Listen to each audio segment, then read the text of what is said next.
ভালো কথা, সেই সন্দেহটা মেটাবে রাজ্যের প্রশাসন। এটা বুঝতে ভুল হচ্ছে আপনাদের। যা কিছুই সন্দেহ হবে মেটাতে হবে তো রাজ্যের প্রশাসনকে। সেখানে বিডিও আছে, এইআরও আছে, এআরও আছে, তাদেরকে মেটাতে হবে। শ্রী লক্ষণ বেরা জুয়েলার্স, খাঁটি সোনা এবং সঠিক দাম। কাকদ্বীপ পূর্ব বাজার পোস্ট অফিসের সামনে। দূরভাষ 03-210-255-046। এলপি জুয়েলার্স, শুভ সময় সব সময়। পঞ্চায়েত আছে, পঞ্চায়েত সার্টিফিকেট দিবে, বিডিও বলবে ঠিক আছে, এসডিও বলবে ঠিক আছে, ডিএম বলবে ঠিক আছে, রাজ্য বলবে ঠিক আছে। 1 সেকেন্ডের কাজ।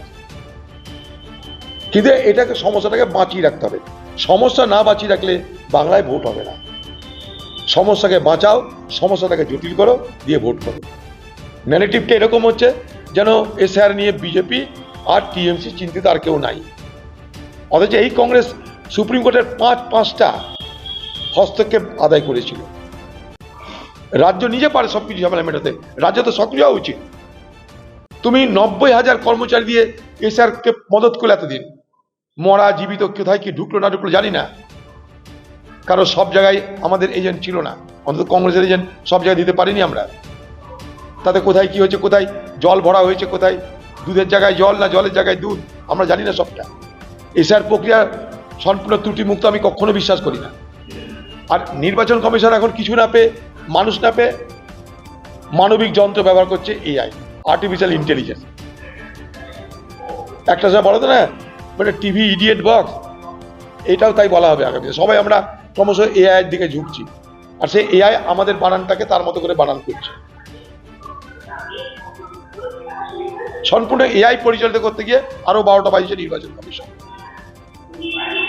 ওদিকে এআই আমাদেরকে ঠিক মতো তথ্য দিতে পারছে না, পাশাপাশি প্রশাসনের পক্ষ থেকে সেগুলোকে ত্রুটিমুক্ত করার কোনো চেষ্টা হচ্ছে না। মাঝখান থেকে যেটা সমস্যা, সাধারণ মানুষের জানের জ্বালা হয়ে গেছে। ভারতবর্ষের নৌবাহিনীর প্রধান, তারও হাজিরা দিতে হচ্ছে। এর থেকে দুর্ভাগ্য কি থাকতে পারে? কাউকে আমার ভালো লাগতে পারে, খারাপ লাগতে পারে, কিন্তু যে ফেডারেল স্ট্রাকচার আমাদের যুক্তরাষ্ট্রীয় পরিকাঠামো, সেখানে একটা রাজ্যের পুলিশকে আমি কখনো আমার মতন করে ব্যবহার করব, এটা কিন্তু বেআইনি কর। মনে করুন ইডি, সিবিআই আমাদের কারোরই পছন্দ না, কিন্তু তার মানে এটা না যে রাজ্যে তারা গেল বা যাবে সেখানকার মুখ্যমন্ত্রীর সঙ্গে পুলিশ বাহিনী নিয়ে গিয়ে তাদেরকে বাধা দেবে, তাদেরকে মিথ্যা কেসে অভিযুক্ত করবে, তাদেরকে ধরবে। মানে যা চলছে তাতে আগামী দিনে পশ্চিমবঙ্গের পুলিশ ভার্সেস কেন্দ্রীয় বাহিনীর সংঘর্ষের পরিস্থিতি তৈরি হচ্ছে। ভারতবর্ষে এই জিনিস হয়েছে কখনো, যে ভারতবর্ষের কেন্দ্রীয় বাহিনী কোনো রাজ্যের পুলিশ দপ্তরকে ঘেরাও পর্যন্ত করতে হয়েছিল, সংঘর্ষের পরিস্থিতি তৈরি হয়েছিল। তাই রাজ্য এবং কেন্দ্রের উভয় পক্ষেরই উচিত এই জায়গাটা ব্যালেন্স ঠিক করা। কিন্তু পুলিশ সে রাজ্যেরই হোক, সে কেন্দ্রীয় হোক, পুলিশ তার নিজস্ব কোড অফ কন্ডাক্ট আছে। সেরকম কেন্দ্রীয় বাহিনী তাদেরও, বা কেন্দ্রীয় কোনো সংস্থা তাদেরও code of conduct, protocol, standard protocol, যেটা সেই স্ট্যান্ডার্ড প্রোটোকল তো মেনে চলতে হবে। মনে করুন কদিন আগে পাটনাতে একটা ব্যবসায়ীকে গুলি করে মারলো, যারা মারলো তারা কলকাতায় আশ্রয় নিয়েছিল। পাটনার পুলিশ কলকাতায় এসে তাদেরকে গ্রেপ্তার করলো। সেই সদ্ভাব যদি না থাকে তাহলে আসামিটাকে কেউ গ্রেপ্তার করতো না। ঠিক একইভাবে আগামী দিনে তাই হবে। আমাদের কখনো কি প্রয়োজন হবে না কেন্দ্রীয় বাহিনীর? কিন্তু এমন একটা বাতাবরণ তৈরি করা হচ্ছে বাংলায়, যেন পশ্চিমবঙ্গের পুলিশ ভার্সেস কেন্দ্রের যে কোনো সংস্থা বা বাহিনী, এটা আমরা উভয় শত্রু, এই জায়গাটা বাতাবরণ তৈরি করা হচ্ছে।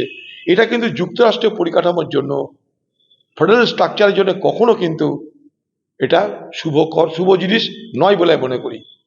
তাই কেন্দ্র তাদের স্ট্যান্ডার্ড প্রোটোকল মানবে, রাজ্য তাদের যে সমস্ত কোড অফ কন্ডাক্ট সেটা মানবে। উভয়েরই এসওপি আছে, স্ট্যান্ডার্ড অপারেটিং প্রসিজিওর উভয়েরই আছে।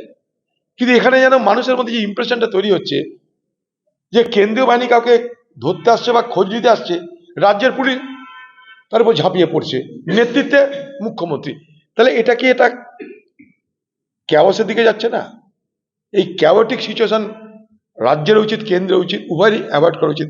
সুপ্রিম কোর্ট যদি এই মর্মে কোন একটা রায় দেয়, আমি সব থেকে বেশি খুশি হব যে প্রত্যেকের অ্যাম্বিট কতটা। আমাদের ভারতবর্ষের, যেহেতু আমাদের একটা ফেডারেল স্ট্রাকচারের কথা বলি, আমরা ইউনিয়ন লিস্ট আছে, কনকারেন্ট লিস্ট আছে, স্টেট লিস্ট আছে, তার অধীনে কি কি আছে না আছে সব স্পষ্ট করে ব্যাখ্যা করা আছে। তারপর এই ধরনের ঘটনা কিন্তু সুখকর নয়, এটা বলতে পারি আমি। Sundarban marbles and Sundarban sanitary. Sundarban মার্বেলসের এক্সক্লুসিভ শোরুমে আপনি পাবেন সমস্ত রকম পাথর, গ্রানাইট, টাইলস, যেমন বেঙ্গল টাইলস, জনসন, কাজারিয়া, সেরা ও অরিন্ডা।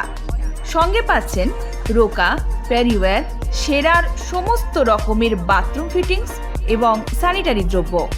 ঠিকানা কাকদ্বীপ ইয়ংস্টার রোড, দূরভাষ 8768387935 অথবা 9734084860। নমস্কার, বিশ্বজিৎ পাত্র, প্রোপাইটার সুন্দরবন মার্বেলস। সবাইকে আমন্ত্রণ জানাচ্ছি আমাদের প্রতিষ্ঠানে আসুন, আমাদের মেটেরিয়ালস দেখুন। আমাদের মোটো সঠিক মান, সঠিক দাম। আপনি প্রত্যেকটা কোয়ালিটির সঙ্গে তার সঠিক দাম পাবেন। আর সবাইকে অনুরোধ করছি আপনারা আসুন, আমাদের প্রতিষ্ঠানে ভিজিট করুন। নমস্কার। এই এসআইআর প্রক্রিয়া নিয়ে একটা ক্যাওস চলছে সারা বাংলা জুড়ে। এটা কখনোই বাঞ্ছনীয় নয়।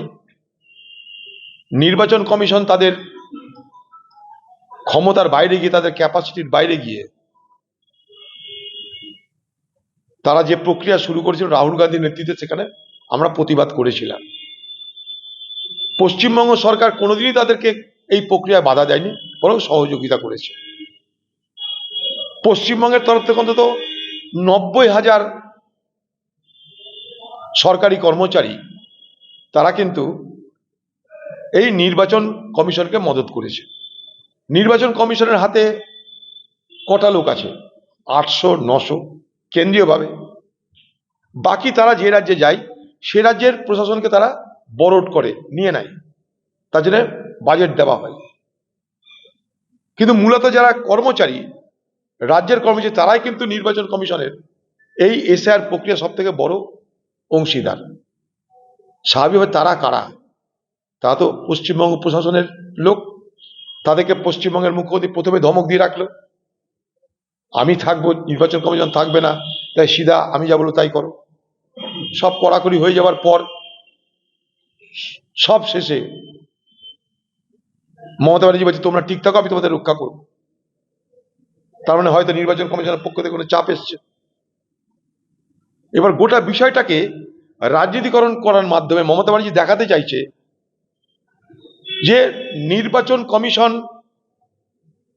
এবং মানুষের ভোট অধিকার দেওয়ার ব্যবস্থা, এই দুয়ের মাঝখানে দাঁড়িয়ে মমতা ব্যানার্জি মানুষের ভোট অধিকার দেওয়ার ক্ষেত্রে মুখ্য ভূমিকা পালন করছে। অথচ এই পশ্চিমবঙ্গ সরকারের পক্ষ থেকে প্রথম দিন থেকে সব থেকে বেশি সহযোগিতা এই নির্বাচন কমিশনকে করা হয়েছে।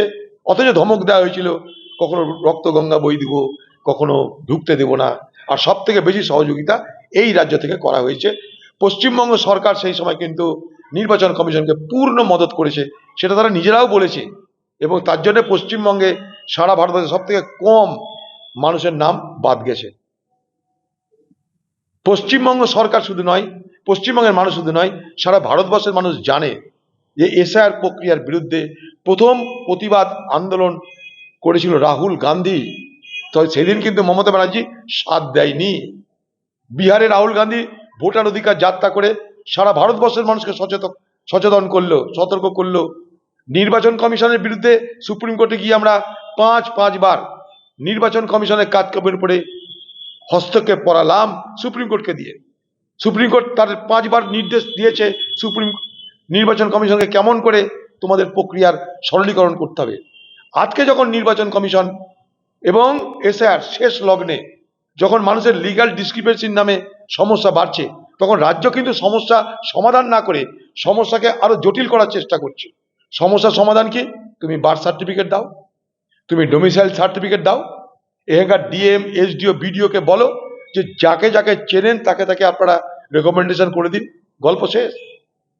নির্বাচন কমিশন কেন্দ্রের তাদের হাতে স্টাফ নাই, রাজ্য তারা বলবে সহযোগিতা করবো না, কিন্তু রাজনীতি চলবে। কেন পশ্চিমবঙ্গের মানুষকে জন্ম সার্টিফিকেট দেওয়া হচ্ছে না? নির্বাচন কমিশন কিন্তু বার্থ সার্টিফিকেট দেবে না, বার্থ সার্টিফিকেট দেবে রাজ্য। নির্বাচন কমিশন ডোমিসাইল সার্টিফিকেট দেবে না, দেবে রাজ্য। আজকে নির্বাচন কমিশনের বিরুদ্ধে রাহুল গান্ধী এবং কংগ্রেসের এক বরাবর যে প্রতিবাদ, সেই প্রতিবাদে সবাই সচেতন হয়েছে। নির্বাচন কমিশনকেও আজকে বলতে বাধ্য হতে হচ্ছে যে নির্বাচন কমিশনের দায়িত্ব নাগরিকত্ব দেখা নয়। অথচ এই নির্বাচন কমিশন একসময় বলেছিল নাগরিক ছাড়া তো ভোট হয় না। আজকে সেই নির্বাচন কমিশন বলছে নাগরিকত্ব দেখার দায়িত্ব আমাদের নয়, নাগরিকত্ব দেখার দায়িত্ব স্বরাষ্ট্র দপ্তরের। তাহলে কংগ্রেসের যে লড়াই, কংগ্রেসের যে প্রতিবাদ, তার প্রতিধ্বনিতে আজ নির্বাচন কমিশনকেও মাথা নিচু করতে হচ্ছে। Kiranmoy steel furniture and bedding stores. আমাদের শোরুমে অত্যাধুনিক ডিজাইনের বিভিন্ন মডেলের বিভিন্ন কোম্পানির স্টিল আলমারি, সোফা, চেয়ার, টেবিল ও বিভিন্ন আসবাবপত্র এবং বেডিং এর সমস্ত দ্রব্য পাওয়া যায়। যোগাযোগের ঠিকানা কাকদ্বীপ, রথতলা, দক্ষিণ 24 পরগনা। Mobile number 8637565633। জয়নগরে এই প্রথম সরকার দ্বারা অনুমোদিত 100 শয্যা বিশিষ্ট নার্সিংহোম স্পন্দন মেটার্নিটি অ্যান্ড নার্সিং হোম। এখানে 24 ঘন্টা আইসিসিইউ, এনআইসিইউ, ডায়ালিসিস ও সকল প্রকার মাইক্রোসার্জারি সহ অত্যাধুনিক সিআর যুক্ত মডিউলার অপারেশন থিয়েটারে স্পাইন, ব্রেন ও অর্থোপেডিক রিপ্লেসমেন্ট সার্জারির সুব্যবস্থা আছে। সম্পূর্ণ বিনা ব্যয়ে Swasthya Sathi, West Bengal health scheme ও অন্যান্য মেডিক্লেমের চিকিৎসা ও অপারেশনের সুবিধা পাবেন। Spandan maternity and nursing home, NABH accredited hospital, Thana cross road, Joynagar, Majilpur, Dakshin 24 Pargana. যোগাযোগ 03218228500 ও 9732607328, 9647346036।